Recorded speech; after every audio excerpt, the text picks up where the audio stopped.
Hey everybody, I'm Brent Slava, joined with Joel Elconin today. We're coming to you from the Benzinga newsroom in downtown Detroit. We got a huge sporting event this weekend. Wanted to give you a quick preview on. That is the Kentucky Derby, the most exciting 2 minutes in sports history. Is that how you say it? Correct. Gotcha. Okay, so it is Saturday, May 6th. Post time is going to be at 6:34. Joel here is our resident expert on the horses. Joel, why should people be listening to you today? We're going to give you a couple quick tips on horses and also lay out some bets for you. But Joel, tell us why people should be listening to you. I've been a horse racing fan my whole life, and even before my life began. I showed you a picture with my mom in my mom's belly in the winter circle in May of 1963. I was born in October, but I've just been a big fan of horse racing, harness racing, and thoroughbred racing.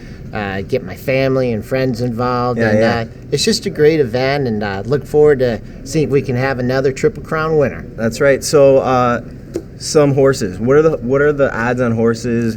Break down the horses a little bit for us. Okay, so when you're looking to forecast or predict the winner of the Kentucky Derby, you have to look at the prep races. There's several prep races beginning in February, March, and April.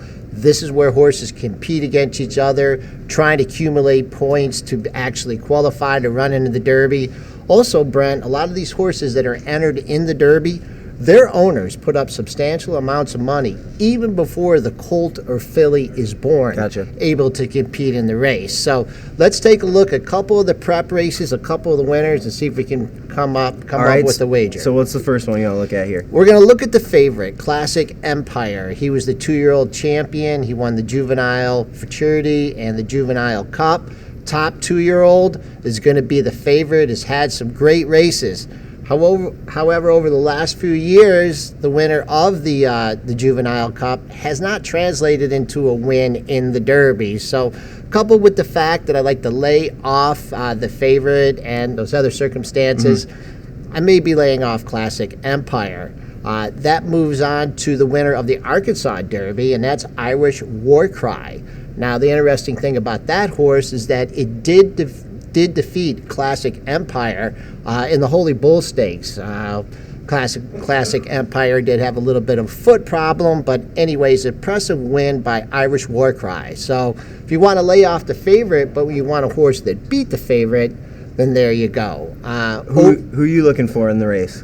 Who's your favorite?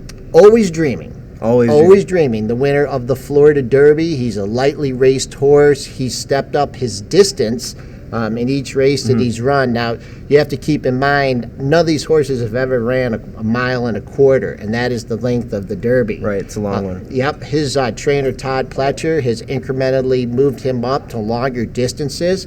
He's a fresh horse, had a great win in the Florida Derby. He stalked the first-place horse through the entire race, came into the stretch, and came on very strong.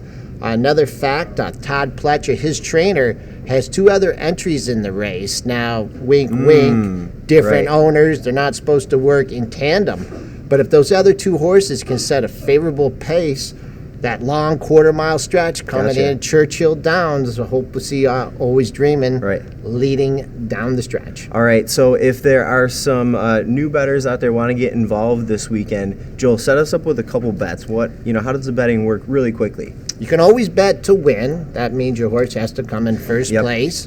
Win in place. First place is first or second. Show is first, second, or third. Okay. So if you have a horse you really like, you put him on the nose to win. You could collect there. I also like to use perfectas, and that's where you bet horses to come in first and second. Okay. You have to have them in that exact order. So if you take a horse like Always Dreaming and he goes off at 6-7 to 1, and then you could find Gormley maybe at 10 or 12 to 1, the perfectas for a $2 bet can pay a decent amount of money.